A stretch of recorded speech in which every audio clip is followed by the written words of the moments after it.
Hi, today I am going to tell about 40th Divi Dasam Sri Sitirkoodam Chidambaram Perumal Govindaraja Perumal கிழக்கே திருமுக மண்டலம் தாயார் குண்டரிகாசவல்லி விமானம் வர்த்தக விமானம் தீர்த்தம் புண்டரிகாசவல்லி புஷ்கரணி பிரதிக்ஷன் சிவன் முதலில் தில்லை தில்லை மூலபைரவர் வியாசபாதர் மங்களசாசனம் குலசேகர ஆழ்வார் திருமங்கை ஆழ்வார் குலசேகர ஆழ்வார் 10 பாசரங்கள் திருமங்கை ஆழ்வார்கள் 20 பாசரம் பாடப்பட்டுள்ளது.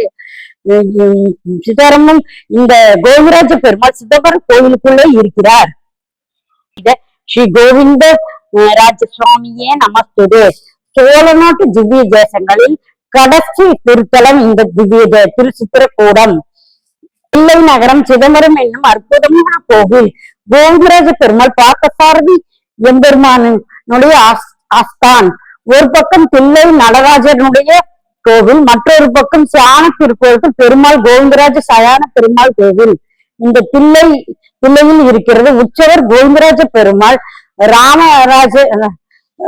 ராமானுஜர் காலத்தில் திருப்பதியில் இருக்கும் கோவிந்தராஜ பெருமாளை பிரதிஷ்டை செய்யப்பட்டார். இந்த தில்லை கோவிந்தராஜ பெருமாள் இங்கே மூலவர் சோழ மன்னனை வைஷ்ணவத்தின் கோபத்தால் கடலில் வீசிவிட்டார். அதை உற்சவமூர்த்தியாக திருப்பதி எழுந்திருக்கிறார். இந்த திருப்பதி உற்சவமூர்த்தி பிரதிஷ்டை செய்துவிட்டது. அதன் பிறகுதான் இங்கே புதிதாக ஒரு உற்சவமூர்த்தியை பிரதிஷ்டை செய்தார்கள்.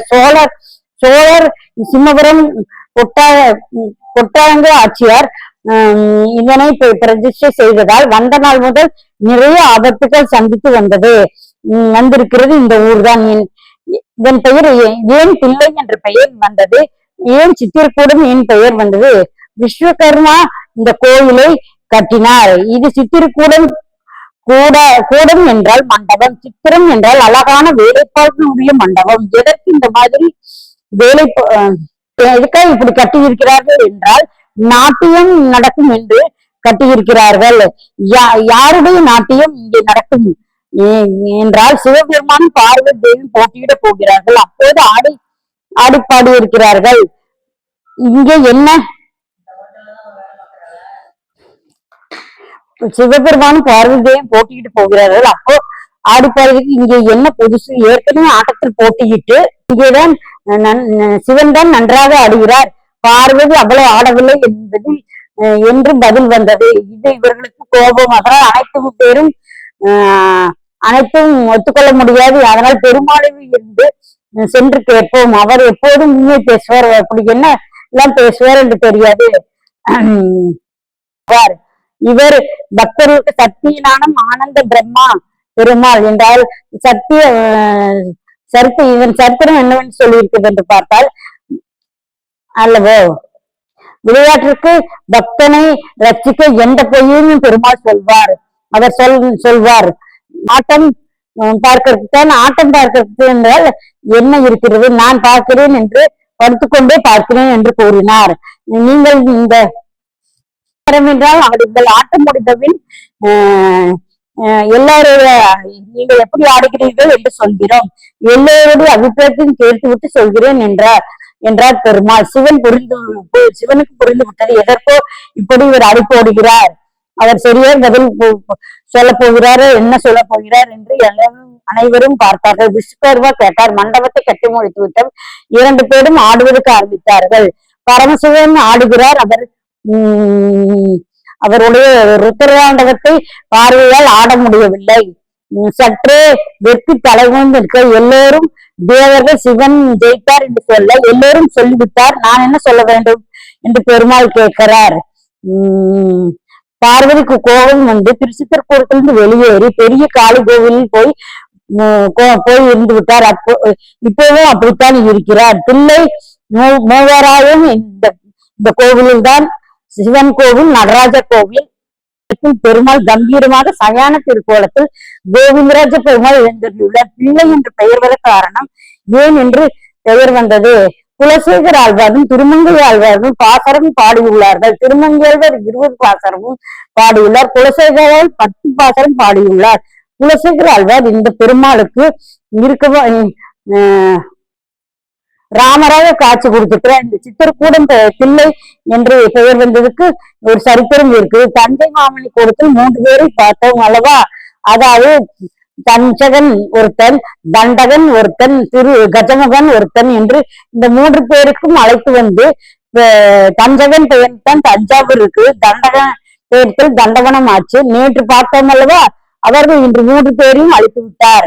அவருக்கு 2 சகோதரி என்றால் அவர்களோடு முடியல. நீ என்ன தில்லி, இன்னொருவருக்கு ஜில்லி என்ற பெயர். அவர்கள் இருவரையும் பெருமாளை ஏற்று வர ஜில்லியை போய் நீ ஸ்ரீமுஷ்ணம் போய் கைகாரியம் பெருமாளை கைகாரியம் கைகாரியம் செய் என்று சொல்லி ஸ்ரீமுஷ்ணம் அனுப்பி வைத்தார். தில்லையால் தான் தில்லை என்று பெயர் வந்தது. தில்லி உங்கள் காட்டவராய மரம் பெயர்ந்து நிற்க அந்த மரத்தின் அருகிலே பெருமாள் சகித்துக் கொண்டிருக்கிறார். திருமங்கையாழ்வார் 3ஆம் பத்து முதல் திருமொழி 2ஆம் திருவாய்மொழி பாடியுள்ளார். காயோடு நீ கனியுண்டு நெடுங்காலம் 5 திதியோடு இந்தவம் செய்ய வேண்டா திருமார்பை சிந்தையில் வைத்து வெந்துவினர் வாய் ஓதும் மல்கின் தெருவிற்கு மறைய நின் வேதம் முறையாக வார்த்தையா ஒரே ஒரு புகழ் மூங்குக பிள்ளை திருச்சித்திரம் சென்று சேருங்கள், திருக்கூடத்துக்கு போய் சேருங்கள். இனி பெருமாள் அற்புதமான சயன திருக்கோலத்தில் இருக்கிறார். சயன கோலம் உள்ளே பெருமாள் சயன கோலத்தில் உள்ளார். மூலவர் கோவிந்தராஜ பெருமாள் அற்புதமான சயன யோக சோதனம் சாதிக்கிறார். நன்கு 4 தரங்களோடு சகித்துக் கொண்டிருக்கிறார். ஏழுமலையானை போல சப்த கிரிவாசன் இந்த பெருமாளுக்கு 7 பழங்களுக்கு கீழே இவர் சயனித்துக் கொண்டிருக்கிறார். 7 மலைகளுக்கு மேலே சீனிவாச பெருமாள் திருவேங்கடமலையில் சயனித்துக் கொண்டிருக்கிறார். 4 கைகள், இங்கும் 4 கைகள், அங்கும் 4 கைகள், 4 சங்கு சக்கரத்தோடு இந்த பெருமாள் சயன கோலத்தில் இருக்கிறார். திருப்பதி மலை நின்ற கோலத்தில் சங்கு சக்கரத்தோடு சேவை சாய்க்கிறார். இது போல் 2 பேரும் நம் மனதில் சேவித்துக் கொள்ள வேண்டும். அடுத்தது பெருமாள் தேவாதி தேவன் பார்த்தசாரதி பெருமாள் அமர்ந்த திருக்கோலம் ருக்மணி சத்தியபாமாவோடு சேர்ந்து எழுந்து பாவிக்கிறார். அடுத்தது சித்திரக்கூடத்து உள்ளால் பெருமாள் நின்ற திருக்கோலம் ஸ்ரீதேவி பூதேவியின் ஆட்சியோடு இருக்கிறார். இந்த பார்த்தசாரதி பெருமாள் கடிகாலம் பார்ப்பதற்கு சாரதி போலவல்லவா இருப்பார்.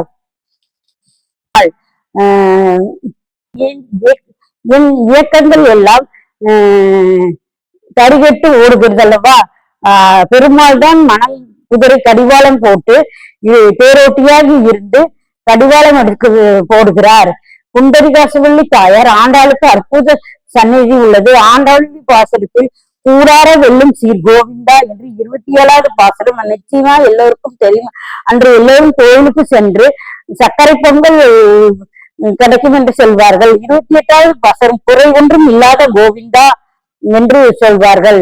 30வது பாசனம் சிற்றஞ்சிறுகாலை வந்துண்மை செய்வித்து உன் பற்றாமல் அழியேன் பெற்றுமென்று பொருட்களாய் பெற்றுமென்று குளத்தில் பிறந்து என் குற்றவேல் கொள்ளாமல் போகாது இன்றும் 7 பிறவிக்கு பரகொள்வான் அன்றுதான் கோவிந்தன். 27 கோவிந்தா திருவேங்கடம். அப்போ ஸ்ரீரங்கத்துக்கு புரட்டாசிவாதம் அந்த கோவில் பேரெழுத்தாலும் கோவிந்தா கோவிந்தா என்று ஸ்ரீரங்கத்தில் எல்லாரும் சொல்வார்கள். ஸ்ரீரங்கத்தில் இருப்பவர்கள் கூட என்ன எல்லாரும் ரங்காரங்க என்று சொல்லாமல் எங்கு சென்றாலும் கோவிந்தா கோவிந்தா என்று சொல்கிறார்கள். பூமியை அடைந்தபடியால் கோவிந்தன், வாக்கு ரச்சித்தபடியால் கோவிந்தன். இப்படி நாம் பல திருநாமங்களை கோவிந்த புண்டரீகாச பெருமாள் நமக்கு அறிவியுள்ளார். ரச்சிசுவ திராவிடி ஆபத்து வந்த காலத்தில் கோவிந்தா என்று சொல்ல கூப்பிட தொண்டையில் இருந்து வந்ததால் கோவிந்தா. அதனால்தான் பெருமாள் பார்த்தசாரதியா இருந்தார். கூட இருந்து இவர் ஜெயிக்க வைக்க வேண்டும் என்பதற்காக அதற்காக இத்தனையும் பண்ணி கொடுத்தார். பெருமாள் சித்திரக்கூட கோவிந்தராஜ பெருமாள் சென்று சேவித்தால் அனைத்து நலங்களும் நமக்கு கிடைக்கும். Okay friends, bye. Please subscribe my channel. Please subscribe my channel.